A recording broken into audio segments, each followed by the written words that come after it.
રાજકોટના જેતપુરમાં પ્રદૂષણ માફિયા બેફામ બન્યા છે। તો રાજકોટથી આ સમાચાર મળી રહ્યા છે, જ્યાં જેતપુરમાં પ્રદૂષણ માફિયા બેફામ બની ફરી રહ્યા છે। ગેરકાયદે એકમો દ્વારા ભાદર નદીમાં કેમિકલયુક્ત પાણી છોડવામાં આવ્યું છે। ત્યારે કેમિકલયુક્ત પાણી છોડતા નદીમાં ફીણની ચાદર છવાઈ। કેરાડી ગામ પાસે પસાર થતી ભાદર નદીમાં ફીણના ગોટે ગોટા ઉડ્યા। શિયાળામાં ભાદર નદી પર છવાઈ કેમિકલયુક્ત ફીણની ચાદર। તો રાજકોટથી આ સમાચાર મળી રહ્યા છે, જ્યાં જેતપુરમાં જેપીસીબી દ્વારા પાણીના નમૂના લેવાયા છતાં કોઈ કાર્યવાહી નહીં। કેરાડી ભાદર નદી ઉપર ખેડૂતો દ્વારા વિરોધ પ્રદર્શન કરવામાં આવ્યું। ત્યારે ભાદર નદી પર ખેડૂતો એકઠા થઈ પ્રદૂષણ બંધ કરવા માંગ કરી રહ્યા છે। ત્યારે નદીને પ્રદૂષિત કરનાર સામે કાર્યવાહી ન થતા લોકોમાં પણ ભારે આક્રોશ ફેલાઈ રહ્યો છે। શિયાળામાં ભાદર નદી પર કેમિકલયુક્ત ફીણની ચાદર છવાયેલી જોવા મળી રહી છે।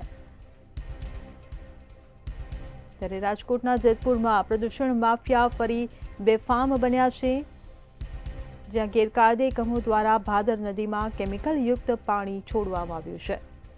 ત્યારે કેમિકલયુક્ત પાણી છોડતા નદીમાં ફીણની ચાદર છવાઈ। તો કેરાડી ગામ પાસે પસાર થતી ભાદર નદીમાં ફીણના ગોટા ઉડ્યા। ત્યારે શિયાળામાં ભાદર નદી પર કેમિકલયુક્ત ફીણની ચાદર છવાયેલી જોવા મળી રહી છે। તો જેતપુરમાં જેપીસીબી દ્વારા પાણીના નમૂના લેવામાં આવ્યા, પરંતુ કાર્યવાહી કરવામાં નથી આવી। કેરાડી ભાદર નદી ઉપર ખેડૂતો દ્વારા વિરોધ પ્રદર્શન કરવામાં આવ્યું।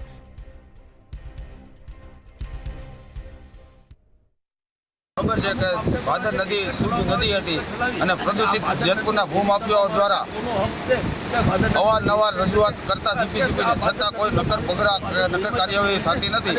અને એન કેન પ્રકારે અમારા અહીંથી ટેસ્ટ રિપોર્ટ લઈ જાય છે, એ રિપોર્ટ પોઝિટિવ આવે કે નેગેટિવ આવે એ પણ ખેડૂતો સુધી માહિતી પડતી નથી। તો આ વખતે ખેડૂતો દ્વારા એકત્રિત થઈ અને 15 દિવસમાં ત્રીજી વખત જલદ કાર્યક્રમ કરવામાં આવ્યો છે। 20 વર્ષથી આ ભાદર નદીની અંદર પ્રદૂષિત પાણી વહી રહ્યું છે, જેની અંદર અનેકવાર રજૂઆતો કરવા છતાં જીપીસીબી બોર્ડ એટલે કે પાણી વાળું જે કેમિકલવાળું પાણી આવે છે એના વિશેના જે પણ સેમ્પલ લેવાના છે અત્યાર સુધીના એક પણ સેમ્પલનું રિઝલ્ટ જાહેર થયું નથી।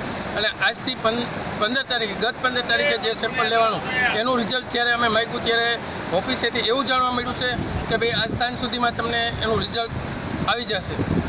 આ જે દૂષિત પાણી વહી રહ્યું છે એ માલઢોરને નુકસાન કરે છે। આ 30 વર્ષ થયા આ નદીનો પ્રશ્ન એક અભેરાઈ ચડાઈ ગયો છે। રાજકીય લોકો જે તે રીતે આ પ્રશ્નને ઉડાડી દેતા હતા।